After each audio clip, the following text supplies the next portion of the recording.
ओम गणेशाय नमः। ओम नमः शिवाय। मैं निखिल ज्योतिषाचार्य आप सभी का मेरे चैनल पर पुनः स्वागत करता हूं। आशा करता हूं कि आप सभी स्वस्थ होंगे। महादेव की कृपा आप सभी पर सदैव बनी रहे। ये वीडियो मकर यानी कि कैप्रिकॉर्न के लिए बहुत विशेष है, क्योंकि वीडियो है अगस्त से दिसंबर 2025 यानी कि वर्ष के आखिरी 5 महीने जो हैं, इस कालखंड में बनने वाले 14 विशेष योगों के बारे में। मेरे चैनल पर विविध प्रकार के राशिफल आते हैं, साप्ताहिक, मासिक, त्रैमासिक।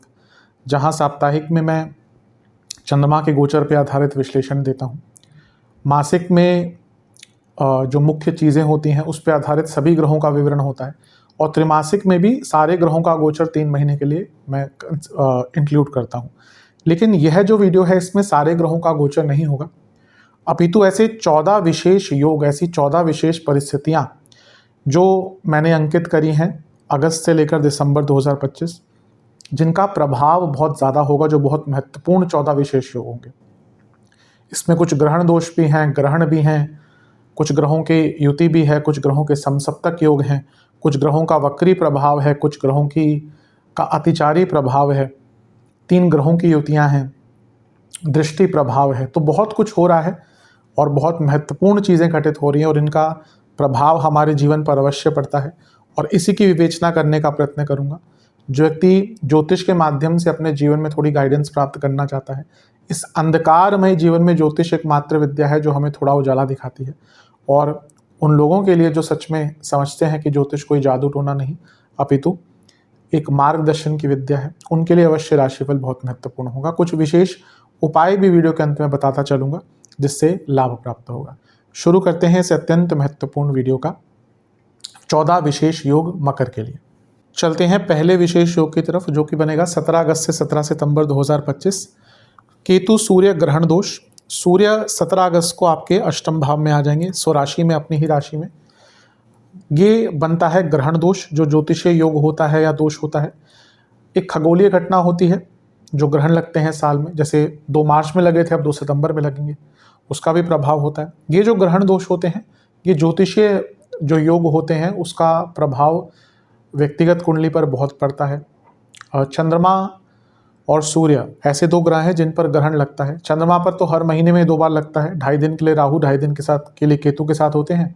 सूर्य पर साल में 2 बार लगता है, 1 महीने के लिए राहु, 1 महीने के केतु के साथ होते हैं। तो ये ग्रहण दोष लग रहा है। अष्टम में सूर्य आ गए, अष्टमेश हैं, पर मकर लगने के लिए बहुत अच्छे ग्रह नहीं है। और अष्टम में ग्रहण दोष लगना, अष्टमेश पर ग्रहण दोष लगना, ये थोड़ा सा चिंताजनक हो सकता है। अच्छी चीज़ों से पहले शुरुआत करते हैं, क्योंकि सूर्य केतु की युति कभी कभी कुछ पुराने सरकारी कार्य, पुराने लीगल कार्यों को पूर्ण करने के लिए अच्छी होती है। तो अच्छी चीज़ यही है कि कुछ लीगल कार्य, कुछ पुराने कार्य अटक रहे थे, अष्टम में है तो पैतृक संपत्ति के कार्य, कोई साधना आपको करनी थी, कोई बहुत बड़ा अनुष्ठान अपने लिए करवाना था, इन सब चीज़ों के लिए बहुत अच्छा है। रिसर्च के लिए बहुत अच्छा है। लेकिन अष्टम भाव आयु स्थान होता है, अष्टम भाव क्रॉनिक डिजीज का भाव होता है, अष्टम भाव अंधकार का भाव और अनिश्चितता का भाव होता है। अब जब यहाँ पे सूर्य ही आ गए, जो खुद प्रकाश के कारक हैं, इसलिए सूर्य की पोजीशन अष्टम में बहुत अच्छी नहीं मानी जाती, क्योंकि अष्टम को कई जगह अंधकार भी कहा गया है। और अष्टम में जो प्रकाशित ग्रह हैं, जो ल्यूमिनरीज हैं, सूर्य और चंद्रमा, ये काफ़ी अपना रिजल्ट खराब देते हैं। कई जगह पर ये लिखा हुआ है कि सूर्य और चंद्रमा पर अष्टम का दोष नहीं लगता, जो कि गलत चीज़ है। वो किसी और संदर्भ में उन्होंने बोला है, लेकिन हर जगह पे इसको अप्लाई नहीं करना चाहिए। तो यहाँ पे हेल्थ वाइज थोड़ी प्रॉब्लम बढ़ेगी ही। जिनको हेल्थ इश्यूज चल रहे थे उनको परेशानी होगी। कभी कभी यहाँ पे ऐसा भी होता है कि इवन कोई हेल्थ इशू आया तो वो डायग्नोज भी नहीं होता, उसका प्रॉपर ट्रीटमेंट भी नहीं मिलता। और ऑब्वियसली अगर आपको हेल्थ इशू है और उसका ट्रीटमेंट और डायग्नोसिस नहीं हो पा रहा, तो वो आगे चलकर बड़ी प्रॉब्लम में कन्वर्ट होगी चीज़। सूर्य अष्टम में है, पिताजी के कारक और केतु के साथ बैठे हैं। ये पिताजी की सेहत के लिए अच्छा नहीं है, और ये बॉसेस से संबंध के लिए भी अच्छा नहीं है। नवम से 12वें में सूर्य हैं और ग्रहण दोष युक्त हो गए। ये बॉसेस से संबंध बहुत खराब कर सकता है, और बॉसेस से प्रॉब्लम्स भी आपकी आ सकती है। तो ये जो ग्रहण दोष आपका लग रहा है 17 अगस्त को, ये जीवन में थोड़ा सा कष्टकारी असर लेके आ सकता है। यहाँ से सूर्य क्योंकि वाणी के स्थान को भी देखेंगे तो अपनी वाणी में थोड़ा सा कंट्रोल रखिएगा, ऑलरेडी राहु वहाँ पर बैठे हैं। हाँ, अष्टमेश हैं, जैसे मैंने कहा केतु के साथ है, पैतृक संपत्ति से धन, एंसेस्ट्रल प्रॉपर्टी, गुप्त धन की वृद्धि, अचानक से धन का लाभ हो सकता है। लेकिन otherwise health wise specially mental और फिजिकल दोनों ही, और जो मैंने बाकी चीज़ें करी उनके लिए अच्छा टाइम नहीं है। तो इस ग्रहण दोष से थोड़ा सा बच के रहिएगा। अगर आप बिजनेस करते हैं और बिजनेस में आपकी सरकारी बाधाएं आती रहती हैं, बहुत केयरफुल रहेगा। यहाँ पे सरकारी बाधाओं के कारण आपके बिजनेस में काम अटक सकता है, प्रॉब्लम्स आ सकती है पैसे की, तो थोड़ा सा केयरफुल रहने की आवश्यकता है। अपनी हेल्थ स्पेशली इन्फेक्शन आदि हृदय संबंधित रोग अगर है तो बहुत केयरफुल रहिए। यहाँ पे हड्डियों की प्रॉब्लम, इन्फेक्शन जैसे मैंने कहा, और आँखों के रोग, नेत्र विकार, ड्राई आइज इन्फेक्शन, इस प्रकार की चीज़ें काफ़ी तंग कर सकती हैं। तो ये ग्रहण दोष थोड़ी ऐसी जगह पर लगा है जो आपके लिए बहुत अच्छा रिजल्ट नहीं लेके आएगा, इससे थोड़ा सा केयरफुल रहिएगा। चलते हैं दूसरे योग की तरफ, जो कि है 21 अगस्त से 30 अगस्त 2025 लक्ष्मी नारायण योग। लक्ष्मी नारायण योग कब बनता है? जब शुक्र और बुध साथ में आते हैं। वैसे बुध और शुक्र आसपास ही रहते हैं क्योंकि वो सूर्य से बहुत दूर जा नहीं सकते। किसी भी कुंडली उठा के देख लीजिए, सूर्य बुध जो है वो या तो सूर्य के साथ ही मिलेंगे या मैक्सिमम एक घर पीछे एक घर आगे, और शुक्र या तो सूर्य के साथ मिलेंगे मैक्सिमम 2 घर पीछे 2 घर आगे, उससे ज़्यादा नहीं जा सकते। इसलिए शुक्र बुध आसपास ही रहते हैं, पर ऐसा नहीं कि हमेशा उनकी युति होकर रहती है। यहाँ पर उनकी युति हो रही है 9 दिन के लिए, और एक शुभ राशि में हो रही है, सौम्य राशि में हो रही है, और आपके अच्छे भाव में हो रही है। तो ये बहुत अच्छा योग है। शुक्र वैसे ही आपके योग कारक हैं, और बुध की अगर हम बात करें तो बुध भाग्येश हैं। तो योग कारक ग्रह जो सप्तमे, दशमेश और त्रिकोण के स्वामी हैं, उनका भाग्य स्थान के स्वामी के साथ मिलन पहला तो प्रमोशन का योग बनाता है क्योंकि सप्तम भाव में है, 10वें से 10वां। ये विवाह का बहुत अच्छा योग बनाता है, और इवन बिजनेस में भी बहुत उछाल लेकर आता है। बुध जो है वो आपके एक उपचय भाव के स्वामी भी हैं, यानी कि बिजनेस में या जीवन में कुछ लीगल कॉम्प्लिकेशंस आ रहे थे उनको सॉल्व करने का मौका मिलेगा, लिखा पढ़ी के कार्य पूर्ण करने का मौका मिलेगा। और जैसा मैंने कहा, शुक्र का सप्तम में आना ही विवाह के बहुत अच्छे योग बनाता है, और यहाँ पे तो वो बुध के साथ हैं जो भाग्येश हैं। ये अपने आप में बता रहा है कि बहुत सुंदर विवाह के योग आपके बन जाते हैं। ये 9 दिन ऐसे हैं कि अगर आपकी विवाह संबंधित बातें अटक रही थी उनको पूर्ण करने का बहुत विशेष मौका मिलेगा। पंचम के स्वामी शुक्र और नवम के स्वामी बुध साथ में बैठे हैं, पंचम से पंचम के स्वामी साथ में बैठे हैं, यानी कि ये संतान प्राप्ति, कंसीविंग के लिए भी बहुत अच्छा 9 दिन का कालखंड है, और अपनी रेपुटेशन बढ़ाने के लिए, अपना नाम बढ़ाने के लिए, पहचान बनाने के लिए भी इस 9 दिन का योग बहुत अच्छा है।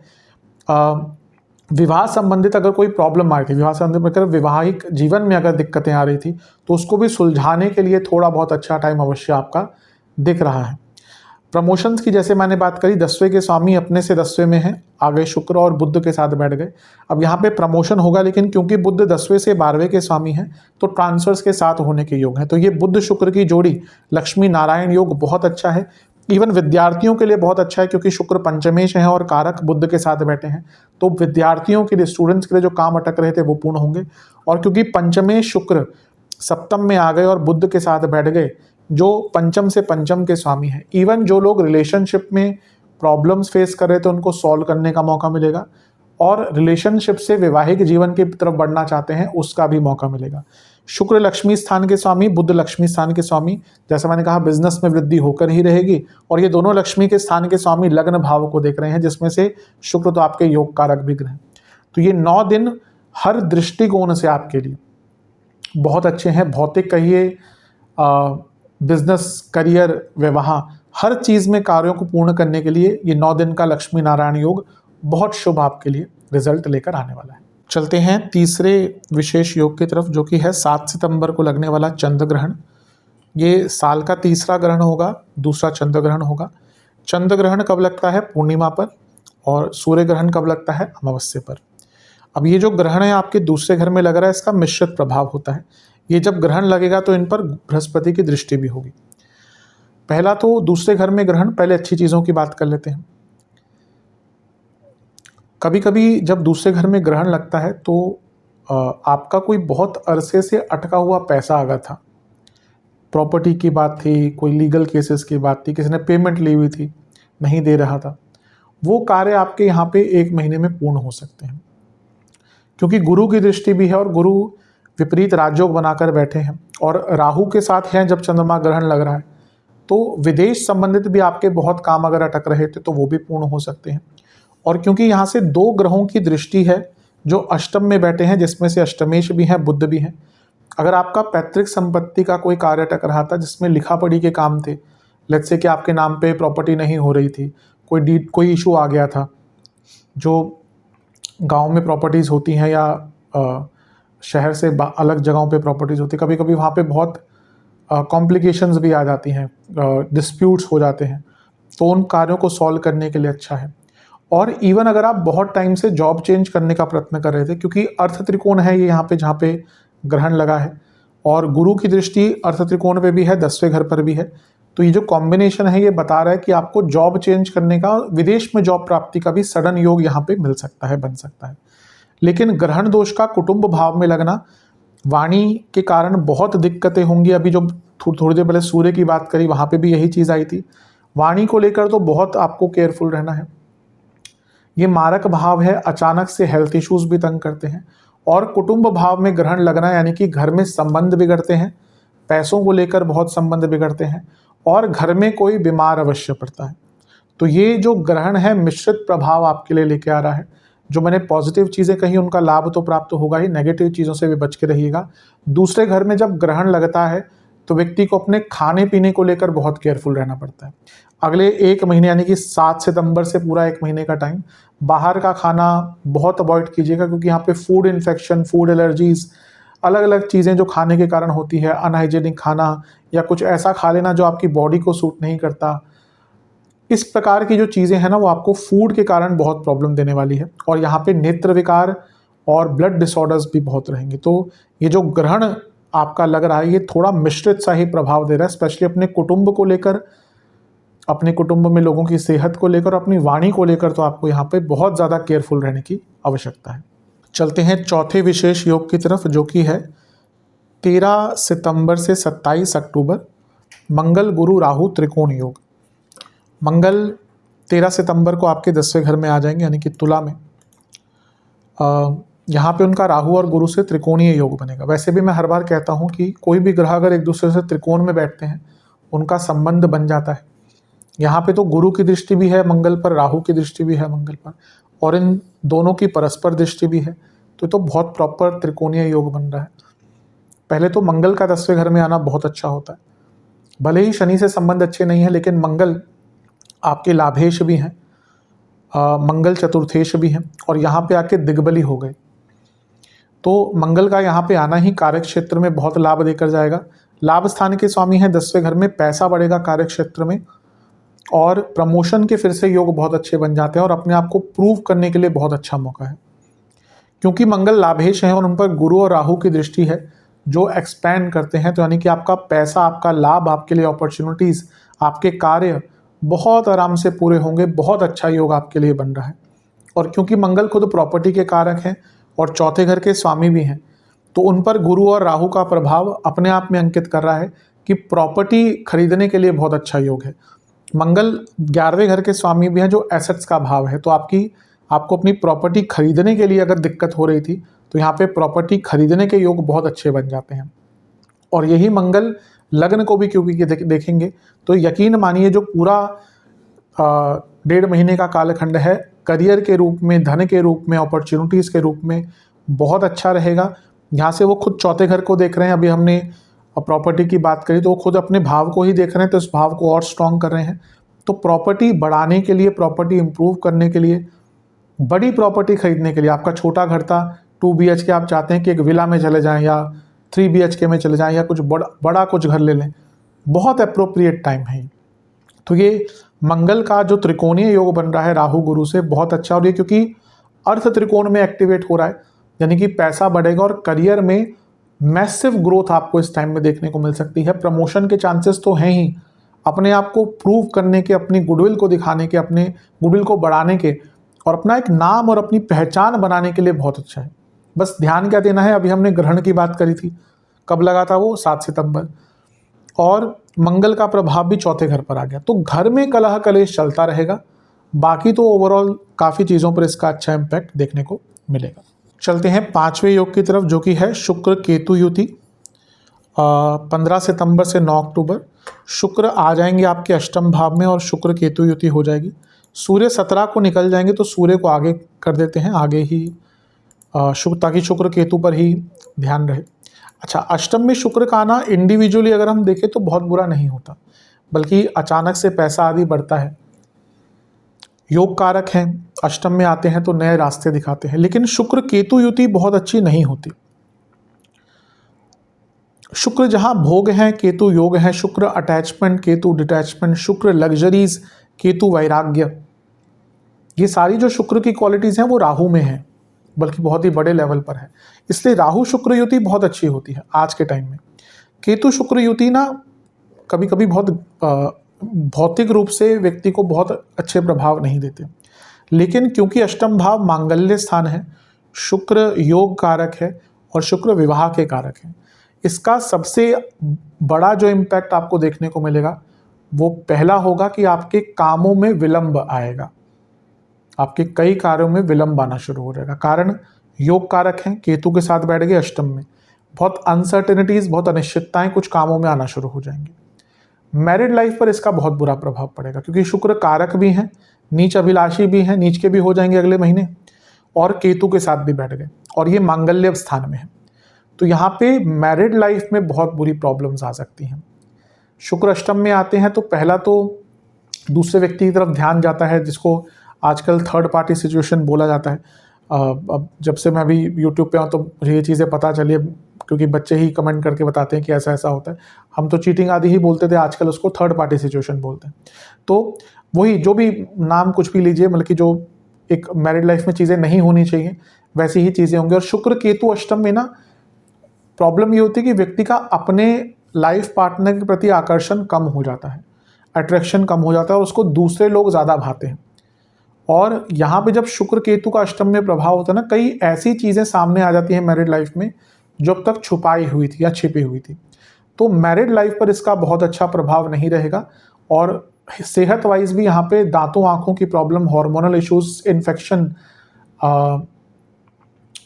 प्राइवेट पार्ट से जुड़े इन्फेक्शन, एसटीडीज आदि, जो लोग बहुत ज़्यादा सेक्सुअली एक्टिव रहते हैं उनको बहुत केयरफुल रहने की यहाँ पे आवश्यकता है। ये थोड़ा सा ऐसा टाइम है जहाँ पर ये प्रॉब्लम्स आपको आ सकती हैं। थोड़ा सा केयरफुल रहने की आवश्यकता है, स्पेशली मैरिड लाइफ में। और कार्यों को भी बिना विलंब पूर्ण कीजिएगा, यानी कि पहले ही करके रखिएगा, अदरवाइज यहाँ पे आप देखेंगे कई कार्यों में आपके विलंब आना शुरू हो जाएगा। चलते हैं छठे योग की तरफ, जो कि है सूर्य ग्रहण। कन्या राशि में लगने वाला साल का अंतिम ग्रहण सूर्य ग्रहण। जैसा मैंने कहा था, चंद्र ग्रहण कब लगता है? पूर्णिमा पर। तो सूर्य ग्रहण कब लगता है? अमावस्या पर। तो जब सूर्य के साथ चंद्रमा होंगे तब लगेगा सूर्य ग्रहण। पुनः नवम भाव में भी सूर्य ग्रहण बहुत अच्छा नहीं होता। जैसे हमने अभी चंद्र ग्रहण की बात करी, कुटुंब भाव में अच्छा नहीं था आपका। सूर्य का, ये दोनों ग्रहण कहाँ लग रहे हैं, मतलब कब लग रहे हैं? बहुत जल्दी लग रहे हैं। तो मैं ये कहूँगा, क्योंकि एक धन स्थान में लगा है, एक लक्ष्मी स्थान में लगा है, पैसों को लेकर बहुत केयरफुल रहेगा, क्योंकि ना यहाँ पे व्यक्ति गलत जगह पे इन्वेस्टमेंट्स कर सकता है और फिर बाद में जाकर वो प्रॉब्लम्स से जूझता है। दूसरा, नवम में सूर्य ग्रहण, यानी कि भाग्य का बहुत साथ नहीं मिलता कुछ टाइम के लिए, और बॉसेस से बहुत परेशानी आ जाती है। अब क्योंकि ये ग्रहण जो लग रहा है ना, ये नवम भाव में है और ये 10वें से 12वां स्थान है।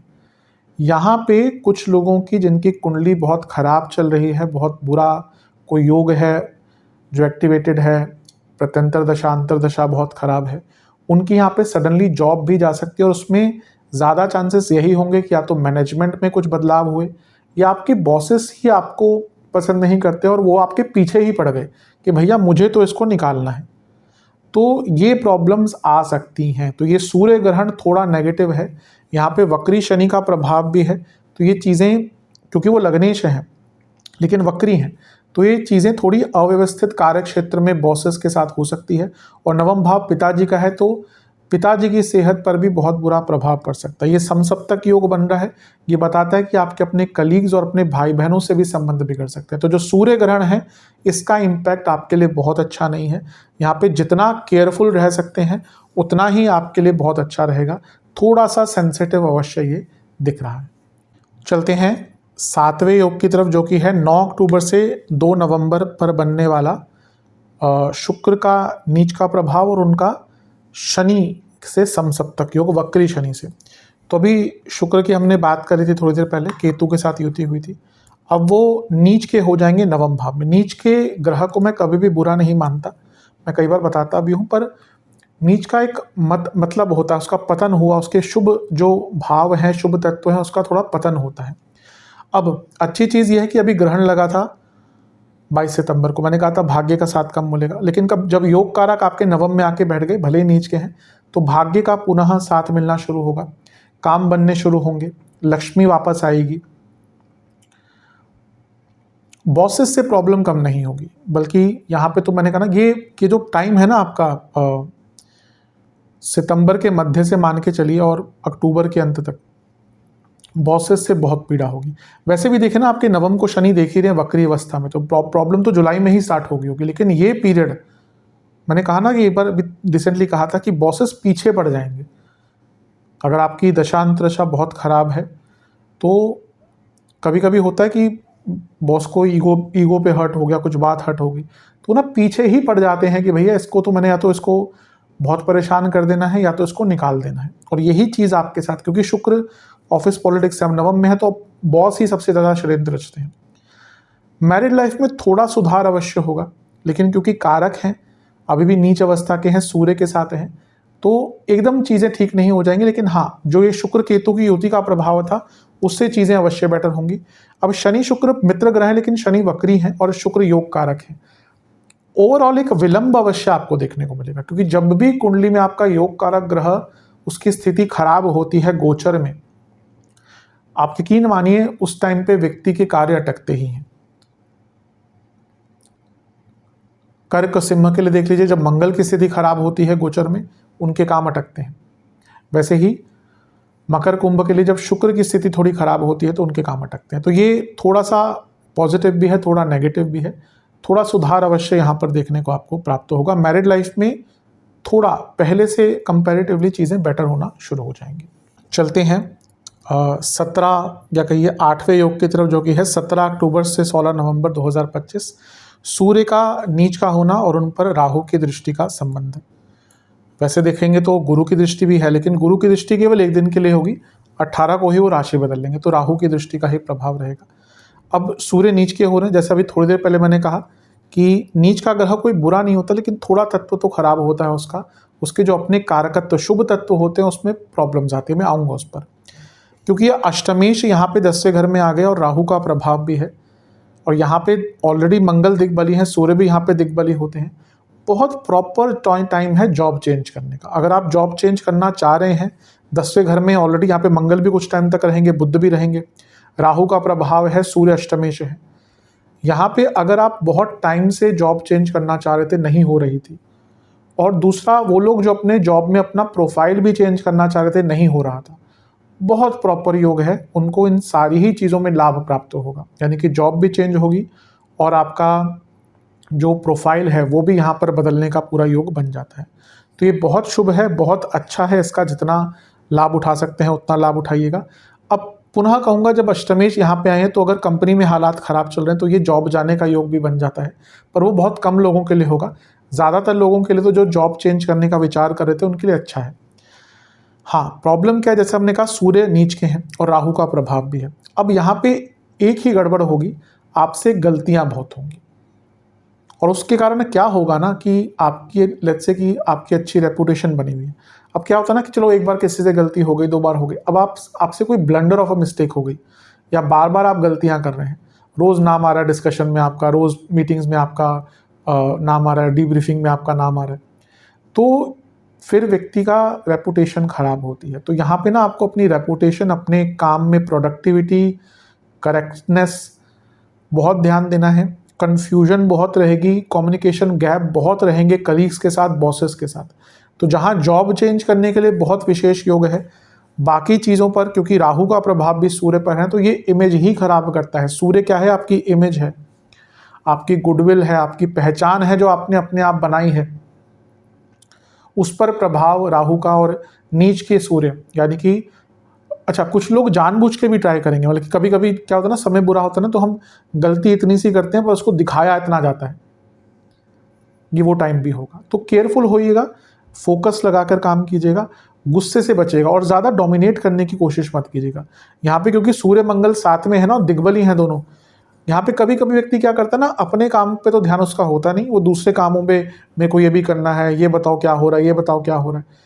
उसके कारण क्या होता है ना, वो अथॉरिटी तो बहुत दूर की बात है, वो इरिटेटिंग हो जाता है और फिर बुरा प्रभाव पड़ता है। और ये सारे ग्रह मिलकर चौथे घर को देख रहे हैं। चंद्रमा तो इस टाइम पे यहाँ पे नहीं होंगे, तो मैंने क्योंकि बाकी सारे ग्रहों का गोचर नहीं देख रहा मैं, लेकिन ये वर्क लाइफ बैलेंस बहुत बिगाड़ देगा। तो ये सूर्य का नीच का होना थोड़ा मिश्रित सा ही है। यहाँ पे वो बुध के साथ भी बैठे हैं जो छठे घर के स्वामी हैं। अच्छी चीज़ ये है कि जो सरकारी जॉब ढूंढ रहे थे उनके लिए अच्छा योग है, लेकिन आपके कुछ सरकारी कार्यों में बाधाएं अवश्य आ सकती हैं क्योंकि सूर्य नीच के हैं। तो ये मिश्रित प्रकार का थोड़ा सा योग आपके लिए प्रतीत होता है। चलते हैं 9वें विशेष योग की तरफ, जो कि है गुरु का राशि परिवर्तन। इसको लेकर कुछ भ्रांतियां भी हैं जो मैं क्लियर करता हूं, क्योंकि कुछ ज्योतिषी बोलो उनको क्या बोलूं, क्योंकि आजकल क्या हो रहा है कि जो ज्योतिषी नहीं भी हैं वो भी ज्योतिष बनने की कोशिश कर रहे हैं, स्क्रिप्ट ले आते हैं कहीं से और आधारभूत नॉलेज नहीं होती। स्पेशली जो ये रील्स और पॉडकास्ट जो चलते हैं, 7 साल के लिए गुरु अतिचारी, 7 साल के लिए गुरु अतिचारी हो जाएंगे। बल्कि कभी कभी सुन के भी लगता है कि ऐसे लोगों को सच में ज्योतिष की नॉलेज है या केवल कुछ भी बोलना शुरू कर देते हैं। कोई भी ग्रह, देखिए ग्रहों की मैं बताता हूँ कई बार, 8 प्रकार की गति बताई गई है ज्योतिष में, चारी, अतिचारी, वक्र, अति वक्र, ऐसे करके। तो उसमें क्या होता है ना, अतिचारी ग्रह की गति होती है और गुरु हर साल अतिचारी होते हैं, हर साल वक्री भी होते हैं। वो सूर्य से दूरी पे डिपेंड करता है। अभी क्या हो रहा है कि जब गुरु अतिचारी होंगे मिथुन में, क्योंकि एक राशि में 30 डिग्री ही होती है, उससे ज़्यादा नहीं होती, 12 × 30 360, तो 360 डिग्री का एक भचक्र होता है, उसी में सब कुछ होता है, तो एक राशि 30 डिग्री की होती है। तो अगर कोई ग्रह लेट्स से आगे बढ़ जा रहा है, स्पीड ज़्यादा है उसकी, तो अतिचारी अगर होगा तो आगे ही गिरेगा। तो यहाँ पे यही हो रहा है कि वो कर्क में आ जाएंगे कुछ टाइम के लिए। ऐसा अतिचारी वो हर बार होते हैं, बस राशि नहीं बदलते। इस बार वो राशि बदल रहे हैं और अगर देखें कर्क में वो 0 डिग्री पे ही रहेंगे कुछ मिनट्स में, एक डिग्री में, या 1 डिग्री में अगर देखें तो 60 मिनट होते हैं। तो वो कुछ डिग्री कुछ मिनट, 0 डिग्री कुछ मिनट्स तक ही रहेंगे, क्योंकि कर्क में जाते ही उनकी स्पीड कम हो जाएगी कुछ टाइम बाद, क्योंकि वो 11 नवंबर को वक्री भी हो जाएंगे। तो गुरु कोई 7 साल के लिए अतिचारी नहीं होंगे। गुरु हर साल कुछ टाइम के लिए अतिचारी होते हैं। शनि हर साल कुछ टाइम के लिए अतिचारी होते हैं। शनि हर साल कुछ टाइम के लिए वक्री होते हैं। बृहस्पति हर साल कुछ टाइम के लिए वक्री होते हैं। बस यहाँ पे हाँ, ये एक चीज़ है कि वो राशि बदल के कुछ टाइम के लिए आगे आ रहे हैं, तो उसका एक प्रभाव अवश्य देखने को मिलेगा, उसकी बात करते हैं। और यहाँ पे ज़्यादा प्रभाव ये 11 नवंबर तक रहेगा। 18 अक्टूबर 5 दिसंबर गुरु यहाँ पे अवश्य रहेंगे, लेकिन 11 तारीख को वो वक्री हो जाएंगे। तो अच्छी चीज़ें, यहाँ पे अच्छा प्रभाव क्या होगा, पहले तो वो उच्च के हो गए, सप्तम में उच्च के हुए हैं। जिनका विवाह नहीं हो रहा, जिनका सब चल रहा है प्रोसेस, उनके लिए तो अच्छा है ही। अगर आप ऐसी स्थिति में है कि भैया विवाह हो ही नहीं रहा, मतलब कि कुछ भी ट्राई कर लिया, रिश्ते नहीं मिल रहे कुछ, ये गोल्डन पीरियड है आपके लिए। 18 अक्टूबर से 11 नवंबर गोल्डन पीरियड, ये वो टाइम है जब विवाह की बात पक्की भी हो सकती है और बहुत जल्दी विवाह संपन्न हो सकता है।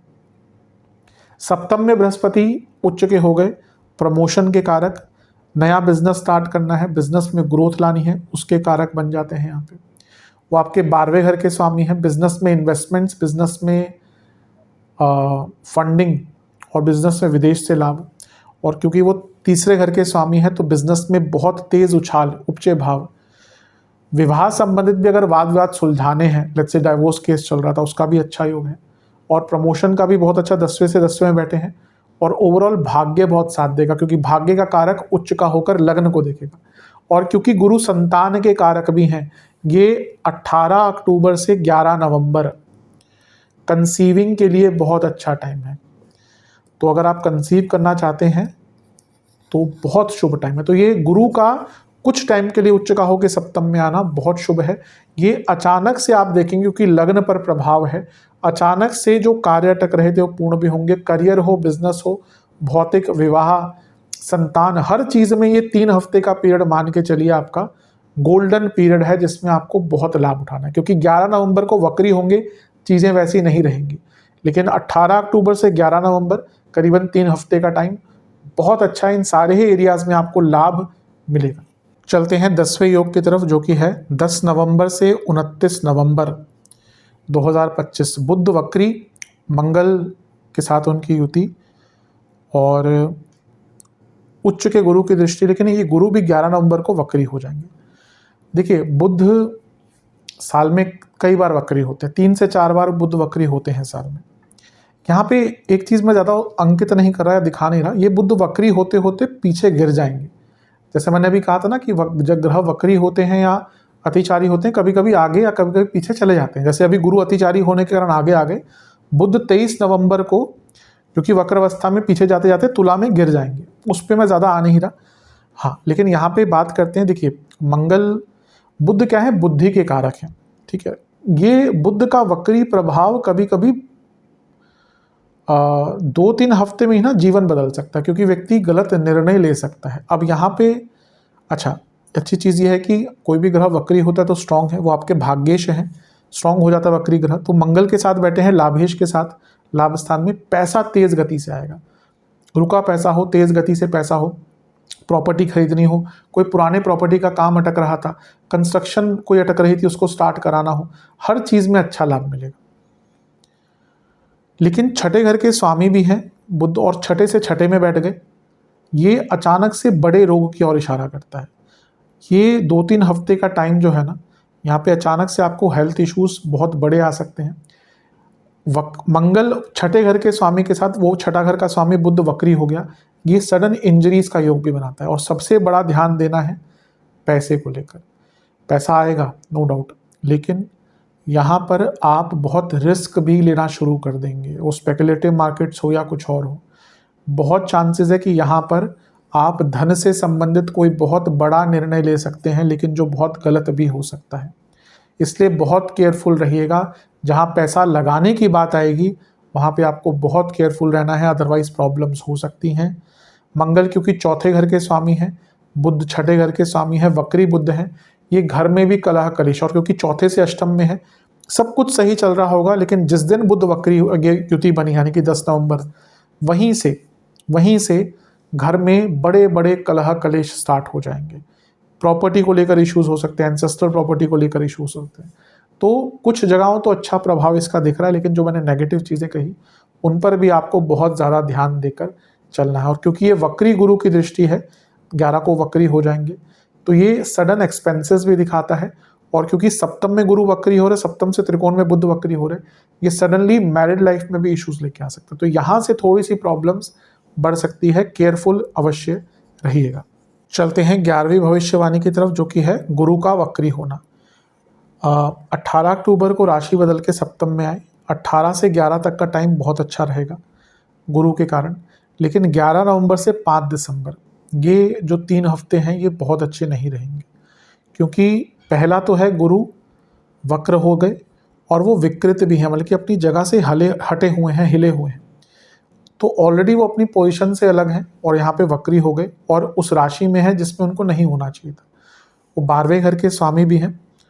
तो यहाँ पे सडनली 11 नवंबर से 5 दिसंबर मैरिड लाइफ में बहुत इश्यूज आ सकते हैं। कुछ लोगों के तो इतने गंभीर इश्यूज होते हैं कि सडनली वो सेपरेशन की तरफ अग्रसर हो सकती है। बिजनेस में यहाँ पे लॉसेस हो सकते हैं, बहुत केयरफुल रहने की आवश्यकता है। एक्सपेंसेस सडन बढ़ जाएंगे, आप देखेंगे बहुत ज़्यादा एक्सपेंसेस होना शुरू हो जाएंगे और जीवन थोड़ा अस्त व्यस्त सा हो जाएगा। ये टाइम क्योंकि सप्तम भाव है, मैरिड लाइफ पर प्रभाव पड़ता ही है, लेकिन ये लग्न से सप्तम पूर्णता बैलेंस दिखाता है। तो ये 3 हफ्ते का टाइम 11 नवंबर से 5 दिसंबर, ये जीवन बहुत अस्त व्यस्त रहेगा, कार्य अटकेंगे, टाइम मैनेजमेंट नहीं हो पाएगा, अब भाग्य का उतना साथ नहीं मिलेगा, बृहस्पति वक्री हो गए, एक्सपेंसेस जैसा मैंने कहा बढ़े, कुछ झूठे आरोप भी आप पे लगेंगे, फैमिली लाइफ में थोड़ी सी डिस्टर्बेंस आ सकती है। और आपके अंदर जल्दबाजी बहुत रहेगी, जहाँ काम तो नहीं बन रहे लेकिन जल्दबाजी बहुत है, 3-7 को देख रहे हैं वो, इच्छाएं बहुत हैं लेकिन कुछ कार्य होंगे नहीं। तो जहाँ एक और इच्छाएं बढ़ती जा रही हैं, कामनाएं बढ़ती जा रही हैं, चेष्टाएं बढ़ती जा रही हैं, वहीं कार्य पूर्ण नहीं हो रहे। तो इसके कारण जो डिसबैलेंस क्रिएट होगा ना, वो आपको फ्रस्ट्रेट भी बहुत कर देगा। तो जो गुरु का वक्र प्रभाव है ना, ये बहुत अच्छा नहीं है। इस टाइम में बहुत केयरफुल रहने की आवश्यकता है, क्योंकि 12वें घर के स्वामी भी हैं और वक्र होकर लग्न को देख रहे हैं मारक स्थान से। ये सडन हेल्थ इश्यूज और इंजरीज का योग भी बनाता है। तो थोड़ा केयरफुल अवश्य 11 नवंबर के वक्री गुरु के प्रभाव को आपको देखकर चलना है। बहुत बहुत कम रिस्क आपको इस टाइम पे लेने हैं, थोड़ा सा कष्टकारी टाइम अवश्य दिख रहा है। चलते हैं 12वीं भविष्यवाणी या 12वें योग की तरफ, जो कि है गुरु ग्रह की घर वापसी। गुरु कुछ टाइम के लिए आगे गए और फिर वापस अपने घर में वापस आ जाएंगे जहाँ पे उनको होना चाहिए। यहाँ से स्थिति थोड़ी कंट्रोल में आएगी। देखिए, वक्री तो गुरु हैं, अभी भी रहेंगे और फरवरी 2026 तक रहेंगे, लेकिन हाँ स्थिति थोड़ी सी, क्योंकि यहाँ पे मैंने कहा ना वो अपनी राशि में भी नहीं थे जिसमें उनको होना चाहिए था, अपने स्थान से हटे हुए थे और वक्री हो गए। तो 5 दिसंबर से चीज़ें थोड़ी ठीक होंगी। वक्री ग्रह विपरीत राजयोग बनाता, छठे घर में और भी स्ट्रांग हो जाता है। तो यहाँ से जो प्रॉब्लम्स एकदम क्रिएट हुई थी वो प्रॉब्लम सॉल्व होंगी, बल वापस आएगा, पराक्रम वापस आएगा, कार्य पूर्ण होंगे। करियर में थोड़ा संभल कर रहेगा 5 दिसंबर से साल के अंत तक, क्योंकि गुरु वक्री हैं और अभी अभी आए हैं, अर्थ त्रिकोण में भी हैं, 10वें घर को देख भी रहे हैं। कार्य क्षेत्र में थोड़ा उथल पुथल मच सकता है, work pressure, work stress, toxic work environment हो सकता है। पर हाँ ये है कि ये जो गुरु ने वक्री होकर 7वें घर में जो थोड़ा उथल पुथल वो मचाएंगे 11 नवंबर से 5 दिसंबर तक, उस चीज़ में काफ़ी कमी आएगी और चीज़ें थोड़ा सा सकारात्मक रूप आपके लिए ले लेंगी और चीज़ें थोड़ा सा ठीक होना शुरू आपके लिए हो जाएंगी। बेटर है, पहले से काफ़ी बेटर आपके लिए प्रभाव दिखेगा। चलते हैं 13वें योग की तरफ, जो कि है मंगल गुरु का समसप्तक योग। 7 दिसंबर को मंगल करेंगे राशि परिवर्तन, धनु में आ जाएंगे, उनका साल का आखिरी परिवर्तन होगा और उनका वक्री गुरु से समसप्तक योग बनेगा। मंगल का 12वें घर में आना ठीक ठाक होता है, बहुत अच्छा नहीं माना जाता। पहले अच्छी चीज़ों से शुरुआत कर लेते हैं। चौथे घर के स्वामी मंगल 12वें घर में और प्रॉपर्टी के कारक भी हैं और विपरीत राजयोग बनाते गुरु की दृष्टि है। पहला तो प्रॉपर्टी का कुछ वाद विवाद चल रहा था, सुलझाने का टाइम है, और अगर आप अपनी प्रॉपर्टी कोई बेचना चाहते थे उसके लिए भी बहुत अच्छा टाइम है। मंगल लाभ स्थान के स्वामी हैं, गुरु 12वें घर के स्वामी हैं और मंगल गुरु की ही राशि में है और गुरु की ही दृष्टि में भी है। तो अगर विदेश में बहुत टाइम से जॉब ढूंढ रहे थे, विदेश में जॉब नहीं मिल रही थी, बहुत अच्छा टाइम है विदेश में जॉब ढूंढने के लिए। चौथे घर के स्वामी 12वें घर में, 12वें घर के स्वामी से दृष्ट, अगर आप विदेश में हैं और PR आदि अप्लाई करना चाहते हैं, ये गोचर बहुत सहायक होगा आपके लिए। और इवन हेल्थ इश्यूज को सॉल्व करने के लिए, जैसे मैंने एक बार पहले कहा था कि डायग्नोसिस नहीं हो पाएगा, कभी कभी होता है डायग्नोसिस नहीं हो पाता, ये वो टाइम है अगर कोई हेल्थ इशू है उसका डायग्नोसिस करना है, उसको रिपेयर करना है, उसको ठीक करना है, इलाज ढूंढना है, हर चीज़ के लिए अच्छा योग है। लेकिन मंगल 12वें घर में आते हैं तो मंगल दोष लग जाता है और ये मंगल दोष बहुत लंबा चलता है, करीबन 45 यानी कि 90-40 यानी कि 135-40 दिन के लिए मंगल दोष लग जाता है, क्योंकि यहाँ पे भी होगा, यहाँ पे भी होगा, यहाँ पे भी होगा। तो ये सारी ही चीज़ें अंकित करती हैं कि मैरिड लाइफ में यहाँ से प्रॉब्लम्स आना शुरू होंगी। ये मंगल सप्तम को देखेंगे 8वीं दृष्टि से और वक्री गुरु के प्रभाव में है। सडनली मैरिड लाइफ में इश्यूज आना स्टार्ट होंगे। 12वें घर में मंगल आते हैं तो पुनः जैसे मैंने इंजरीज की 2-3 बार बात करी है, यहाँ पे भी योग बनता है और खर्चे बहुत बढ़ते हैं, क्योंकि वक्री ग्रह देख रहा है। ऐसे खर्चे आना शुरू हो जाएंगे ना दिसंबर में, जिनके लिए आप बिल्कुल रेडी ही नहीं थे। अब जिसकी इनकम बहुत ज़्यादा है उसको तो ये चीज़ें मैटर नहीं करती, उसका महीने का 1 लाख की जगह 1.5 लाख भी खर्चा हो गया उसको मैटर नहीं करेगा। अब जिसकी इनकम ही 80,000 है महीने की और खर्चे उसके वैसे ही 60,000 होते थे, उसके लिए अगर 10,000 का भी एक्स्ट्रा खर्चा आ गया ना तो उसके लिए प्रॉब्लम होती है। तो यहाँ पे खर्चे बहुत ज़्यादा आपके लिए होंगे और वक्री गुरु के प्रभाव में मंगल है और शनि की भी दृष्टि है, तो ना गुस्सा बहुत दिलवाएगा। तो आपको ना एग्रेशन पर भी महीने के अंत में, साल के अंत में बहुत ज़्यादा ध्यान देना है, क्योंकि बहुत ज़्यादा एग्रेसिव यहाँ पर आप हो सकते हैं। चलते हैं 14वें योग की तरफ, आखिरी विशेष योग जो कि बनेगा मंगल शुक्र सूर्य की युति का योग युति होगी और वक्री गुरु से समसप्तक। सूर्य आ जाएंगे 16 या 17 दिसंबर को 12वें घर में और शुक्र आ जाएंगे आपके 20 दिसंबर को। तो ये 3 ग्रहों की युति हो गई। अच्छी चीज़ों से शुरुआत करेंगे। सूर्य बना रहे हैं विपरीत राजयोग, अच्छी चीज़ है। गुरु विपरीत राजयोग बना रहे हैं, उनकी दृष्टि है, 2 विपरीत राजयों का प्रभाव हो गया। शुक्र योग कारक ग्रह है, 12वें घर में बैठे हैं, 12वें घर के स्वामी से दृष्ट हैं। ये पुनः विदेश में जॉब प्राप्ति, विदेश संबंधित कार्यों को पूर्ण करने के लिए, सेटलमेंट, विदेश में आपको इन्वेस्टमेंट करनी है, विदेश से इन्वेस्टमेंट चाहिए बिजनेस के लिए, आप ऑलरेडी एमएनसी में काम करते हैं, आप ऑलरेडी विदेश में हैं, हर चीज़ में आपको विदेश संबंधित कार्यों में लाभ मिलेगा।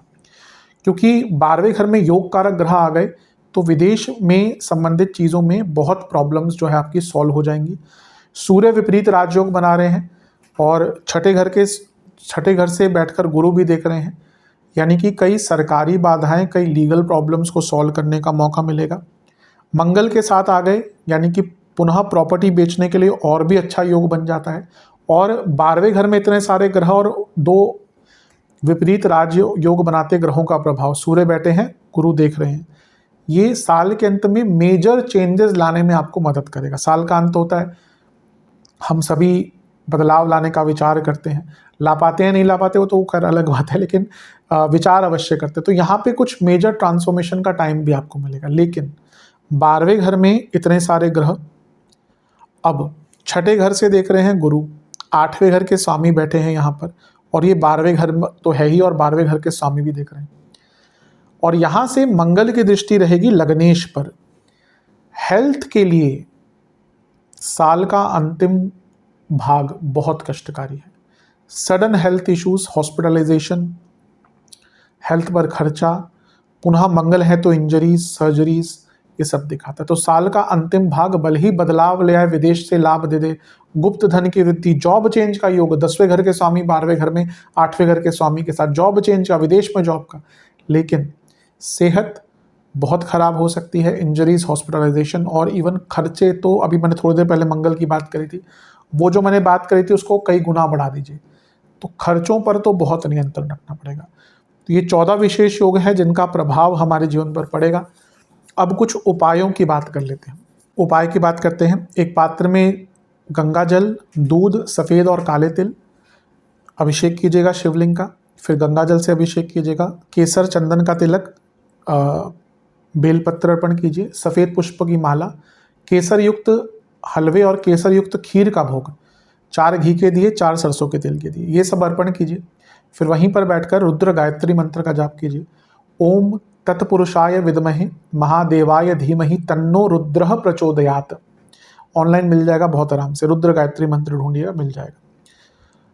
शनि मंदिर में शनि चालीसा और हनुमान चालीसा की पुस्तकें दान करें, और किसी भी मंदिर में गुड़, गेहूं का आटा, दही और दूध, इसका दान करें। ये उपाय कर लेंगे, अवश्य बहुत लाभ प्राप्त होंगे। आशा करता हूँ वीडियो काम आएगी। चैनल पर नहीं है सब्सक्राइब कीजिए, वीडियो को लाइक कीजिए। मिलता हूँ अगली वीडियो में, तब तक के लिए ओम नमः शिवाय।